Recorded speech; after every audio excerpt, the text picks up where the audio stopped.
मंगलमूर्ति सद्गुरु मिलमय सर्वाधार मंगलमय मंगल करनो बिन बहु बार बार।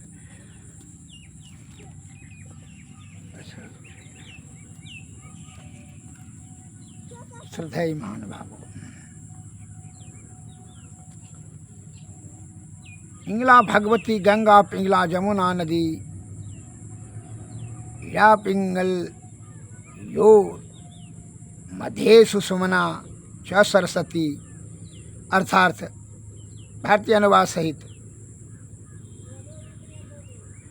देह में पिंगला पिंगला तथा सुषुमना नाम की 3 प्रधान नाड़ियां हैं।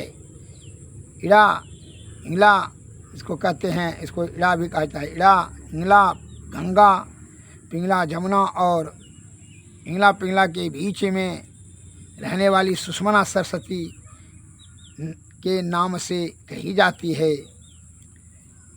त्रिवेणी संगमो यत्र तीर्थराजः स उच्यते तत्र स्नानं प्रकुर्वित सर्व पापेह पर मुच्यते अर्थार्थ देह में जहाँ उल्लिखित 3 नाड़ियों का संगम है उस स्थान को गंगा जमुना और सरस्वती का संगम त्रिवेणी कहते हैं। ये त्रिवेणी सर्वप्रधान तीर्थ कहकर गिनी जाती हैं। तीर्थ में स्नान करने से सब पापों से मुक्ति मिलती है। इस तीर्थ में स्नान करने से सब पापों से मुक्ति मिलती है। गंगा जमुना सरस्वती कहाँ पर है? यही जो है प्रणव बिंदु भौओं के बीच में इंगला पिंगला है, बीच में सुषुमना नाड़ी है जो है। उसमें जब ध्यान जाता है तब सभी पाप सुषुमना में जाने से ध्यान सभी पाप से मुक्त मिल जाती है, मुक्ति हो जाती है, मिल जाती है, सभी पाप नष्ट हो जाते हैं। और जब पाप नष्ट हो गया तब तो संताप छिन्न अपने आप हो जाएगा। और संताप पाप जब नष्ट हो जाएगा तो मन निर्मल चित्त पवित्र आत्मा हो जाएगा। तो क्या होगा? तब ये जो है सूरत चित्तवृत्ति अस्थिर हो जाएगा प्रणव बिंदु पर। तो सुषुमना में ध्यान केंद्रित हो जाएगा, 3 पर्दों के पार आपको तब अनहद नाद मिलेगा। वहाँ से तब जो है आदि शब्द से निशब्द से ब्रह्म की प्राप्ति अर्थात जीवात्मा को आवागमन से मुक्त। धरणीदास जी की भक्ति भक्तों का दुख है, भगवान को देखा नहीं जाता है। जो दृढ़ है संकल्प, शुद्ध चित्त पवित्र निर्विकार निश्चल निष्कपट शुद्ध पवित्र आत्मा से ईश्वर का ध्यान भजन करते हैं, उनका कष्ट सभी दुख तकलीफ चिंता सभी भगवान हरण कर लेते हैं। उनको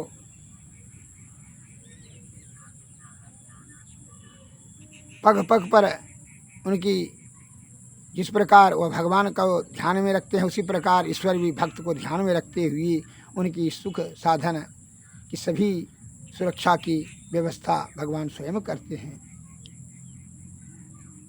कैसे एक उदाहरण देते हैं। एक भक्त थे धरणीदास जी, एक वह संत वे धरणीदास जी महाराज वे गृहस्थ थे। उनकी पत्नी बड़ी भली थी, बड़ी भोली भाली। वे ध्यान भजन करते थे, पत्नी से कोई बाधा नहीं, कोई विघ्न नहीं। जो उद्यम से मिल जाता, कमाने से जो मिल जाता उससे जीवन यापन करते थे। यदि कोई साधु महात्मा आ जाते थे तो उनका सत्कार करते थे। कभी कभी ऐसी भी नौबत आ जाती थी कि आमदनी से खर्च अधिक हो जाता और साधु महात्मा को खिलाने में। इस प्रकार से जब कमी होता था तो उनकी पत्नी के हाथ में एक सोने का एक बाला था। जब वे देखते कि संत महात्मा लोग दरवाजे पर आ गए तो दरवाजे के आंगन में चले जाते और खड़े हो जाते, दरवाजे से आंगन में जा कर के। उसकी पत्नी समझ ले जाती कि कोई मेहमान अवश्य आए हैं। अगर घर में कुछ रहता तो उससे सत्कार के लिए सत्कार अवश्य हो जाता, और यदि घर में कुछ नहीं रहता तो बाला खोल करके दे देती और धरणीदास जी बाजार में उसको गिरवी रख कर करके चावल दाल और सभी सामग्री लाते और भोजन बना करके संत महात्मा को खिला देते थे, साधु फकीर को। इस प्रकार से फिर कमा करके जब कुछ पूंजी बचता तो उसे बाला छुड़ा देते थे। एवं प्रकार से कई बार ऐसा किए थे। लेकिन एक बार संजोग की बात हुई कि धरणीदास जी अपनी पत्नी का बाला संत महात्मा को भोजन व्यवस्था के लिए बाला गिरवी रख दिए, लेकिन वो छुड़ा नहीं पाए। उनकी पत्नी बोलती कि आप बोलें कि बाला छुड़ा के देंगे, दिए नहीं अभी तक।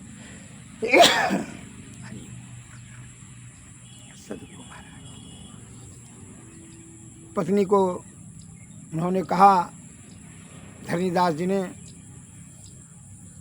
ठीक है आमदनी होने दीजिए, जाएंगे, कमाई अभी नहीं बच रहा है, कमाई इतना नहीं हो रहा है। मेहनत मजदूरी करते थे, बड़ी भोले भाले निश्चल निष्कपट निर्विकार भाव से नित्य प्रति गंगा स्नान करते, सत्संग भजन करते, तपस्या ध्यान करते। और उनके में था कि कर से कर्म करहीं विधि नाना, चित राखो जहाँ कृपा निधाना। वह कर्म भी काम धंधा करने के लिए जाते थे और शुद्ध चित्त पवित्र आत्मा ईश्वर स्मरण करने में लगाते थे, ध्यान भजन भी करते रहते थे। वह बाला जब छुड़ा नहीं पाया तो एक बार जो है पत्नी ने बोली, बार बार खाली कहते थे पत्नी बाला नहीं छुड़ा पाते हैं, मैं बाला छुड़ा नहीं सकता हूँ। वे स्नान करने के लिए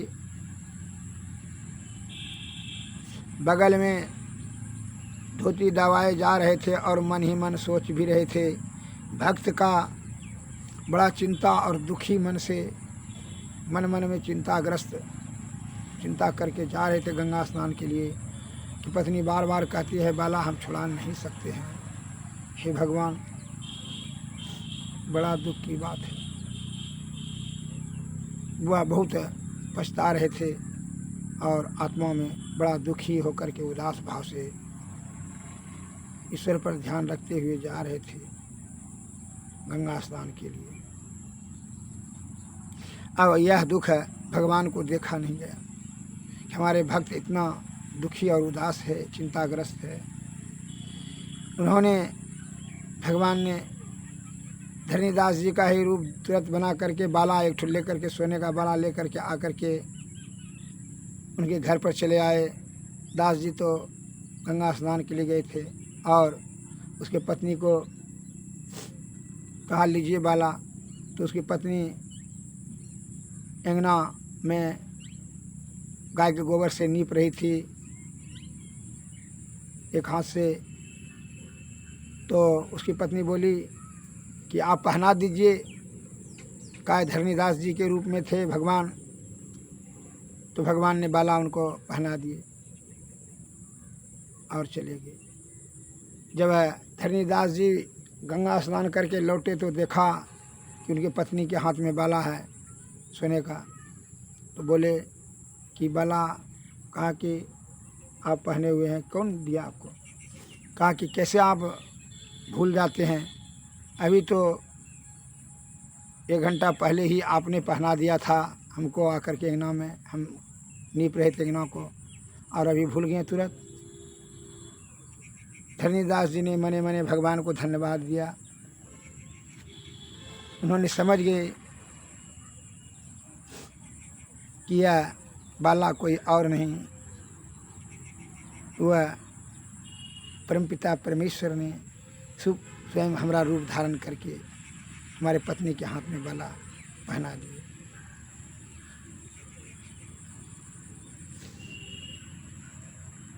पत्नी ने कहा, उनके आंखों से आंसू गिरने लगे और बड़ी प्रसन्न हुई इस खुशी के आंखों से। आंख बंद करके देखने लगे, वे कहने लगे कि धन्य है तेरे हाथ में भगवान ने बाला पहना दिया। वे गृहस्थी छोड़ देते हैं, गृहस्थी छोड़ दिए धरणीदास जी ने। धरणीदास जी कौन सा साधना किए थे? गंगा जमुना और सरस्वती के संगम की त्रिवेणी कहते थे। संगम को त्रिवेणी कहते थे। यह त्रिवेणी आपके अंदर है। इंगला पिंगला का जो मिलन स्थान सुषमना है वही त्रिवेणी है। उन्होंने इसी में स्नान क्या था। इस त्रिवेणी में डुबकी लगाओ, सब पापों से मुक्ति मिलेगी। उसी त्रिवेणी में संत महात्मा स्नान करने को कहते हैं। तब इस लोक में भी कल्याण होगा और शरीर छोड़ने के बाद भी कल्याण होगा।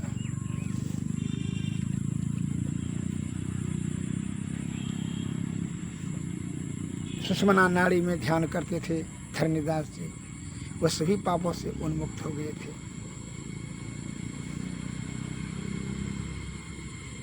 श्री सद्गुरु महाराज, ईश्वर की बड़ी आसीन कृपा थी उनके ऊपर। वह ब्रह्म की ओर धीरे धीरे बढ़ गए। और दूसरा मैं लघु कथा बता रहा हूँ कि एक ऐसे संत, गृहस्थ संत थे। उन्होंने रोज शिव जी का मंदिर में पूजा करते थे, रोज प्रत्येक दिन 35-40 वर्ष से। अब वह भक्त का गृहस्थाश्रम में थे। वह भक्त काम करने के लिए जाते थे, मेहनत मजदूरी मिलता था तो करता था, और नहीं मिलता था तो भूखे भी रह करके खुशे रहता था। और लेकिन शिव जी का भक्ति कभी भी नहीं छोड़ा। वह रात दिन पूजा करते था, 2 टाइम, सुबह शाम जरूर। इस प्रकार से तपस्या, ध्यान, भजन भी करते थे, सत्संग भी करते थे। अब एक दिन उनके मन में बार बार उनकी बेटी पुत्री जो है जवान हो गई। उनकी पत्नी कहती थी कि कोई पैसा का ठिकाना नहीं है, पुत्री जवान हो गई, शादी ब्याह कैसे होगा, इसके लिए धन की आवश्यकता है और आप जो है कमा नहीं सकते हैं, एक पैसा का ठिकाना नहीं है, बच्ची का शादी कैसे होगा। बड़ी बार बार कहने से उनका जो है एक दिन हृदय मन में पूजा कर रहे थे भोलेनाथ का, मंदिर में अगाध उनको दुख हुआ। वह चिंता और दुख से आंसू गिरने लगा। वह आंसू शंकर भगवान के, भोलेनाथ के जो है गिर गए। और वहीं मंदिर में भोलेनाथ के पूजा करने के समय में भी, और उस मंदिर में जब वह आंसू गिर गया, आत्मा से उनको बड़ा दुख पहुंचा कि अब तक कोई पैसा नहीं है, हे भगवान भोलेनाथ अब आप ही मालिक। अब भगवान भोलेनाथ को उनका दुख है, चिंता दिखा नहीं गया। तो एक जब वो पूजा करके चले गए तो एक सेठ जी कंजूस था, वो पैसा वाला था। वह सेठ जी आया पूजा करने के लिए बाद में, तो आकाश मंदिर में आवाज़ आया, भगवान भोलेनाथ ने हनुमान जी से कह रहे थे कि देखो वो हमारा भक्त है,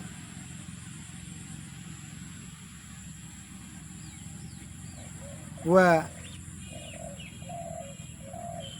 राम दास जी हमारा भक्त है, उनकी पुत्री जवान हो गई है, उसको 1 लाख रुपया तुम दे देना।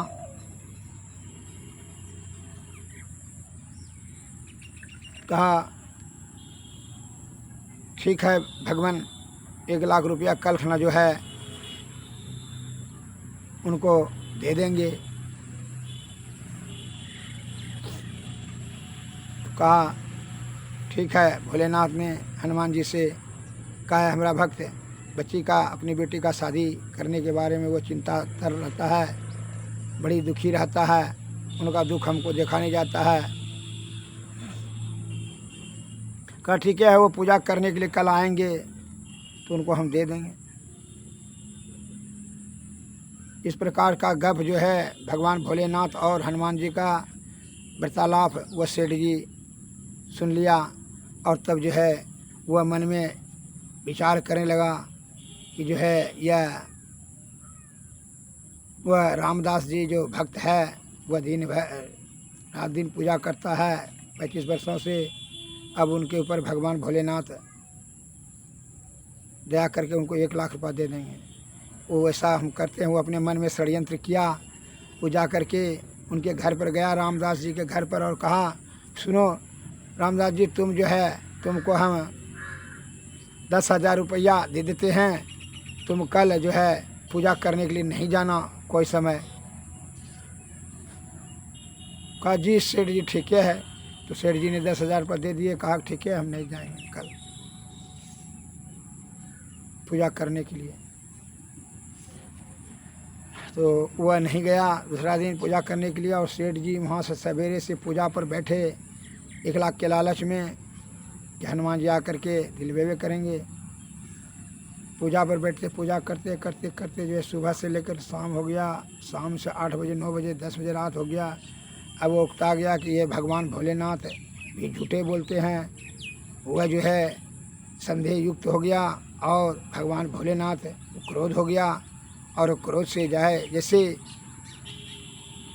आसक्ति से काम उत्पन्न होता है, उसको लालच उत्पन्न हो गया आसक्त, और काम में विघ्न पड़ने से क्रोध, और क्रोध से बुद्धि भ्रम में चली जाती है, और बुद्धि जब भ्रम में चली जाती है तो अधोगति में चला जाता है। उसका वही दुर्गति हुआ उस सेठ जी का।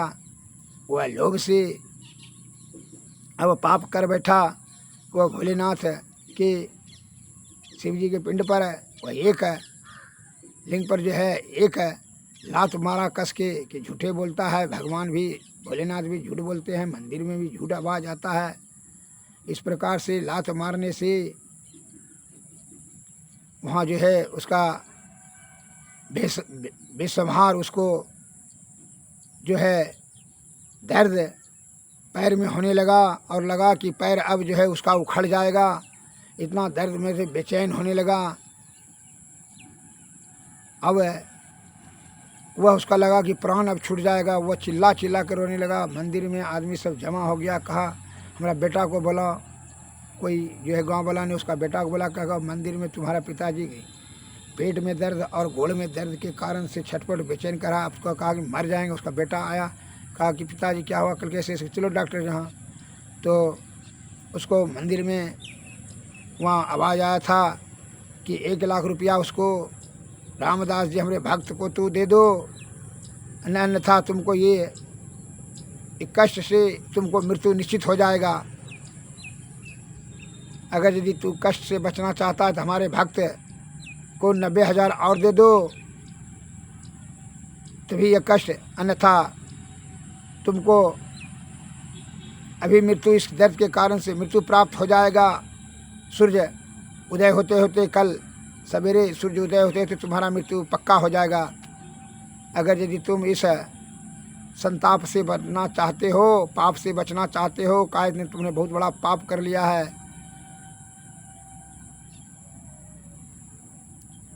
अब इस पाप से बचने के लिए तुम उसको पैसा दो। वो अपने बेटा को आदेश दिया सेठ जी ने कि ज़्यादा कि 90,000 टका रामदास जी जो है शिव भक्त हैं उनको जाकर दो जल्दी। नहीं तो हम बचेंगे नहीं। उसका बेटा ने तुरंत 90,000 रुपया उसको दिया और रामदास जी आए, कहा कि भगवान भोलेनाथ से निवेदन किया, स्तुति विनती किए, भोलेनाथ दया कीजिए, इस सेठ जी को दुख को दूर कर दीजिए, ये हमको रुपया दे दिए हैं।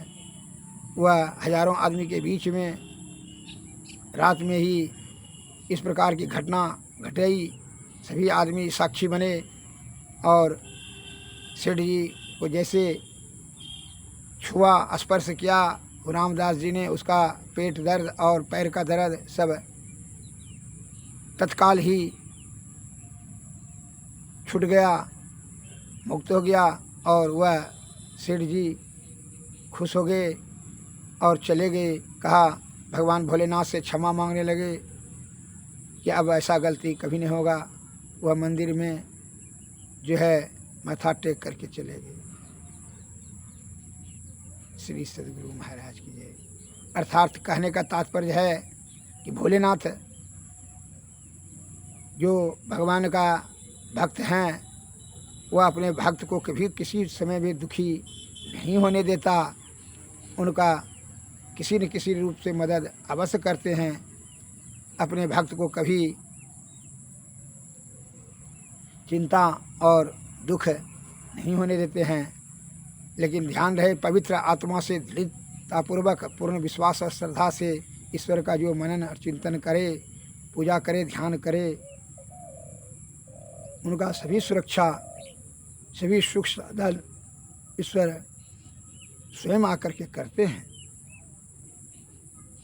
जिस प्रकार भगवान श्री कृष्ण ने ध्रुपदी साड़ी बढ़ा करके उनका आबरू बचाया। श्री सद्गुरु महाराज संत वाणी में इसलिए कहा गया है, भजन में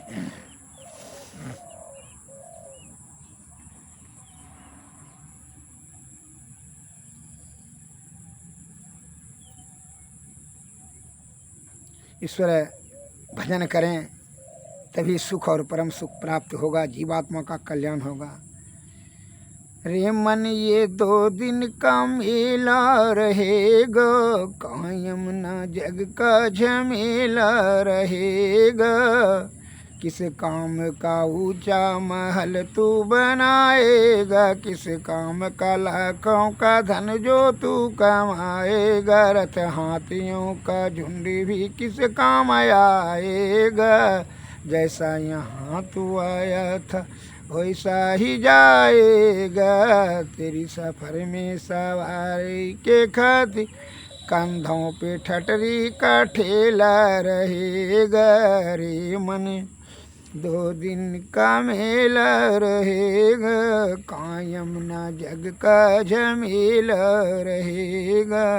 कहता है ये दौलत कभी आएगी मेरे काम, ये तो बता धन कभी किसका हुआ गुलाम। समझा गए उपदेश हरिचंद्र और राम, दौलत तो संग रहती नहीं रहता हरि का नाम। छूटेगी संपत्ति यही कि यहीं पर तेरी कमर में ना धेला रहेगा।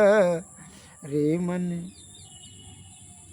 2 दिन का मेला रहेगा, साथी है मित्र गंगा के जल बिंदु पान तक। अर्धांगिनी बढ़ेगी तो केवल मकान तक, परिवार के सब लोग चल देंगे मसान तक।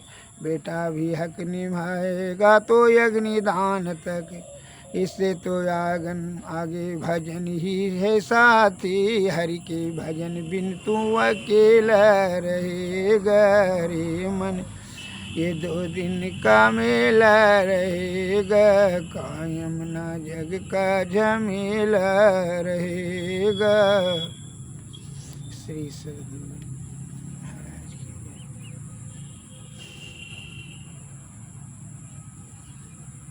जीवात्मा का कल्याण कर लीजिए जीते जी। संत महात्मा लोग कहते सूरत चढ़ाओ सूरत संहारो। सूरत मने चेतन जीव, जीवात्मा। सूरत संहारो अधर चढ़ाओ, झिलमिल जोत जगाओ री। तारा झलके दामनी दम कई दीपक ज्योति उगाओरी चांदनी चंद्र सुर परखो आत्मयन भव पाओरी पाँच तीन मन न्योरो की सत शब्द मिल जाओरी शांति लाभ का यत्न यही है संसंदन ने गायोरी देवी साहब प्रचार करी यही मई गाई सुनायोरी सूरत समारो यधर चढ़ाओ दिल मिल ज्योत जगाओरी अरज सुख। आप इंद्रिय सुख की प्रमुखता दे रहे हैं, उसकी तृप्ति के लिए नाना प्रकार का छल कपट प्रपंच आडंबर पाखंड को बुद्धि का प्रयोग करके पाप ताप जमा कर लेते हैं।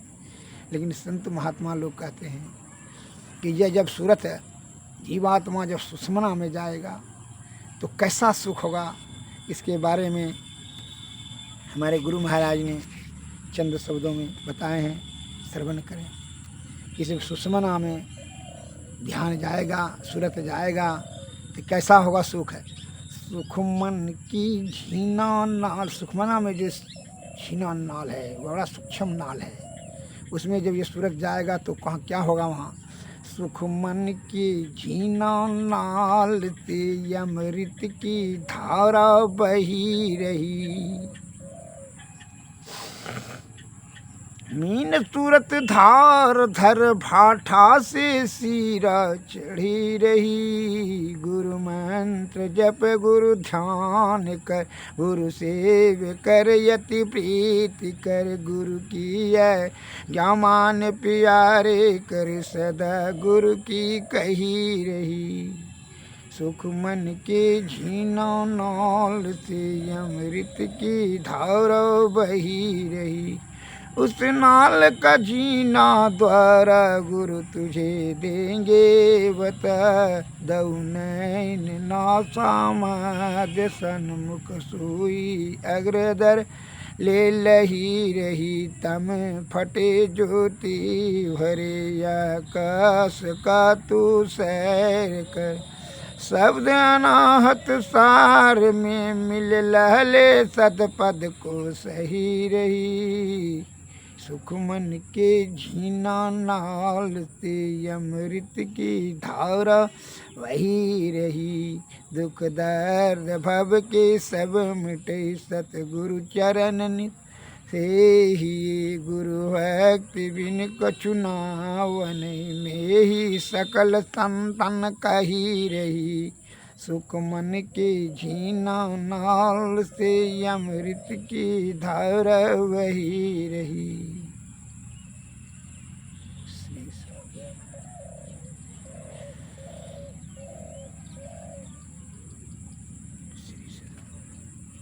और तन मंदिर में कीजिए दृष्टि जुगल कर सन मुख दीजिए चमकै बिंदु सूक्ष्म जल